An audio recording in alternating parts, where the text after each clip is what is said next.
Le Parti communiste chinois est-il sur le point de gagner de l'influence sur Twitter? Ce débat est né depuis que la plateforme du réseau social a accepté l'offre d'achat d'Elon Musk. Un étranger craque dans le confinement de la ville de Shanghai. Il s'est jeté contre les barrières d'isolement. Des étrangers vivant à Shanghai vivent des moments difficiles. En plus des mesures de confinement, ils déclarent être soumis à des règles différentes de celles des résidents locaux. Bonsoir et bienvenue dans Regard sur la Chine. Le Parti communiste chinois va-t-il gagner en influence sur Twitter grâce à Musk?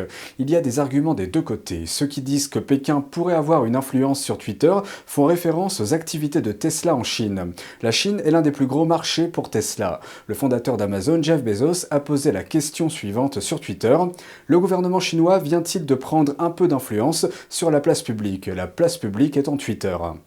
Anat Alonbeck, professeure de droit à l'université Case Western Reserve, estime qu'il y a des préoccupations réelles. Je pense qu'il est dans une situation de conflit d'intérêts. Je pense qu'il est très vulnérable, qu'il soit compromis ou non, le temps nous le dira. Mais nous savons qu'il a beaucoup à jouer en Chine. Mais l'expert de la Chine David Zhang soutient que les activités de Musk en Chine n'affecteront pas Twitter. Je pense que la question de Twitter et de ses affaires en Chine sont deux questions distinctes qui sont, en gros, confondues en une seule. Je pense que son acquisition de Twitter est une réelle opportunité pour lui de montrer qu'il est pour la liberté d'expression. Dans le cadre d'une plateforme libre d'expression, vous vous heurtez au cœur même des principes du communisme, qui appliquent la censure, qui ne permettent pas aux gens de parler.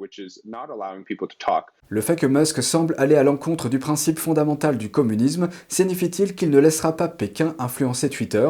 Anat Alonbeck suggère d'attendre et de voir. Je ne vais pas seulement examiner ses dires, observons ses actes et le temps nous le dira. Jetons un coup d'œil à ce qu'il fait et nous verrons. Je pense que les actes sont plus éloquents que les mots. Depuis, Jeff Bezos est revenu sur sa question concernant l'influence éventuelle de la Chine sur le Twitter de Musk. Il a écrit sur Twitter « Ma propre réponse à cette question est probablement non. Le résultat le plus probable à cet égard est la complexité en Chine pour Tesla plutôt que la censure sur Twitter. Musk est extrêmement bon pour naviguer dans ce genre de complexité. » Fin de citation. Tesla possède 33 magasins en Chine et une méga-usine à Shanghai. Cette usine a repris ses activités il y a quelques jours à peine, après une interruption des opérations pendant plus de 20 jours dans le contexte du confinement. Shanghai est au cœur de l'actualité depuis des semaines. Les confinements prolongés ont causé des problèmes aux habitants, comme des pénuries de nourriture. Mais d'autres problèmes sont également mis en lumière et des habitants craquent sous les restrictions.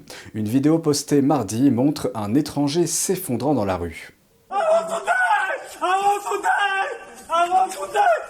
Des rumeurs disent qu'il s'agirait d'un Français, bien que NTD ne puisse pas vérifier sa nationalité. La vidéo montre un groupe de tabaï, les travailleurs en tenue blanche que l'on voit également à Pékin, qui tentent de maîtriser l'homme. L'homme a tenté de franchir les barrières installées à proximité pour s'échapper de la zone. Visiblement en état d'angoisse, il crie à plusieurs reprises en chinois « Je vais mourir ».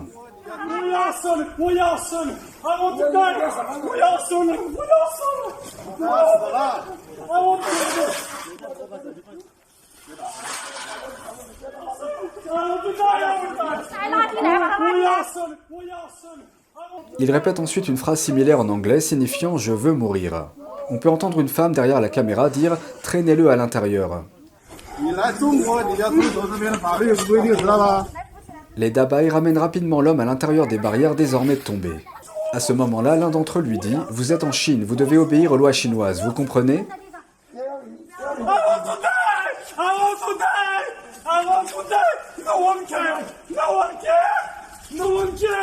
Quelques secondes plus tard, l'homme se débat à nouveau pour se libérer de leur emprise en criant « Je veux mourir, tout le monde s'en fout ». Puis la femme derrière la caméra demande au tabaï de le maintenir au sol. Mais dès que les tabaï le lâchent, il se relève immédiatement et s'enfuit à nouveau en direction de la barrière. On entend l'un des tabaï dire que l'homme est dérangé. Ce qui pousse l'homme à crier à nouveau qu'il veut mourir. Répondant à l'homme, l'un des tabaï lui dit « Si vous voulez mourir, vous ne pouvez pas mourir ici ». Presque tous les tweets partageant la vidéo affirment que l'homme est français. Il parle également en français dans la vidéo. Nous avons contacté l'ambassade de France à Pékin, mais n'avons pas eu de réponse avant l'heure de diffusion. La politique de confinement strict de Shanghai entre dans son deuxième mois. De nombreux habitants s'efforcent de faire face à la situation, mais certains disent qu'un groupe a plus de mal que les autres. Selon une personne sur place, il est difficile d'être un étranger à Shanghai en ce moment. C'est le message qu'il a envoyé à son ami alors qu'il se rendait dans une zone de quarantaine. Des captures d'écran de leur conversation ont été partagées sur Twitter la semaine dernière. L'étranger, nommé Victor B, a raconté son expérience dans les messages.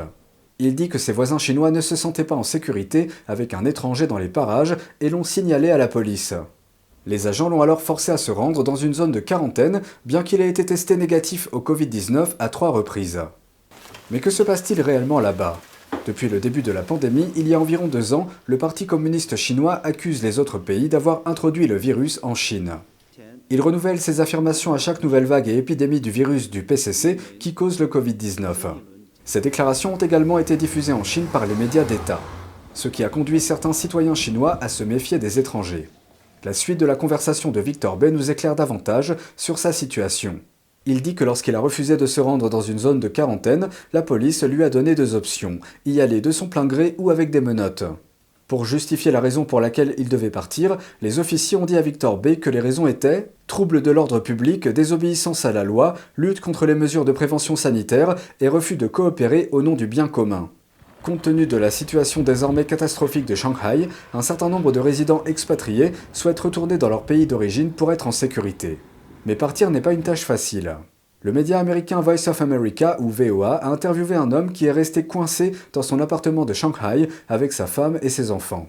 Surnommé Bruce pour cette interview, il a demandé à VOA de lui donner un pseudonyme. Ceci afin d'éviter des représailles de la part des autorités locales pour avoir parlé aux médias. Bruce dit qu'il veut désespérément prendre sa famille et retourner dans son pays d'origine. Mais il dit que le trajet entre son appartement et l'aéroport est désormais pratiquement impossible. En plus des prix faramineux des billets d'avion, il a cité 3 difficultés principales à surmonter. Premièrement, un laissez-passer spécial du comité de quartier est nécessaire pour sortir de la communauté confinée. Son employeur et l'ambassade de son pays d'origine ont essayé de l'aider à obtenir ce laissez-passer, mais le comité de quartier a refusé. Deuxièmement, les voyageurs potentiels doivent obtenir un test négatif de dépistage du Covid-19 dans la limite des 48 heures. Mais Bruce explique qu'il est difficile de l'obtenir dans ce délai. Cela s'explique par le fait que les habitants ne peuvent pas programmer les tests ni savoir à l'avance quand leurs résultats seront disponibles. Enfin, le transport vers l'aéroport est également un problème. Les métros et les bus sont tous fermés et aucun taxi ou service de covoiturage comme Uber ne fonctionne. De plus, l'un des enfants de Bruce est encore un bébé, ce qui rend les déplacements encore plus difficiles. Pékin prend pour cible un homme politique australien.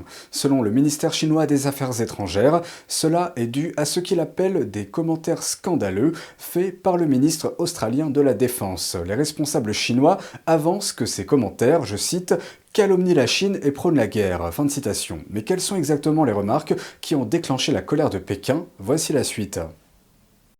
Aujourd'hui, nous sommes dans une période très similaire à celle des années 1930. Citant les ambitions croissantes et l'agression militaire de la Chine à l'étranger lundi, Peter Dutton, ministre australien de la Défense, a suggéré que le pays était sur une voie similaire à celle de l'Allemagne nazie avant la Seconde Guerre mondiale. Avec cette remarque, Dutton exhorte le peuple australien à ne pas se coucher, mais à s'opposer à l'agression afin de maintenir la paix dans la région.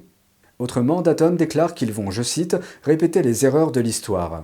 Le ministre fait référence aux ambitions croissantes de l'Allemagne nazie dans les années 1930, avant qu'elle n'annexe des territoires en Europe.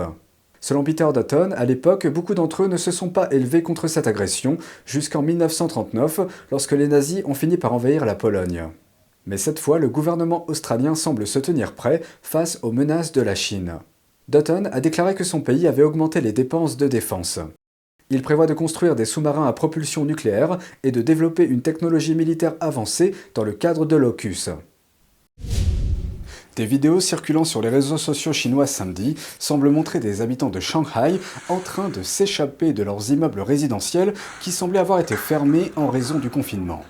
Dans une vidéo, des résidents en colère sortent en trombe de leur immeuble et cassent les barrières. On entend un homme crier sur un agent de sécurité. D'après les informations publiées cette semaine par le district de Xuhui à Shanghai, de nombreux immeubles de cette zone sont toujours dans la catégorie zone scellée. Cela signifie qu'il y a eu des cas positifs de virus du PCC au cours des 14 derniers jours. On ne sait pas exactement à quel niveau appartiennent ces bâtiments.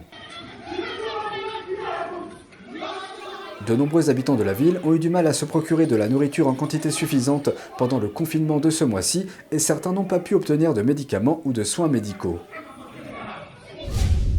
C'est tout pour aujourd'hui, merci d'avoir suivi Regard sur la Chine. On se retrouve lundi pour une nouvelle émission, prenez soin de vous et à bientôt.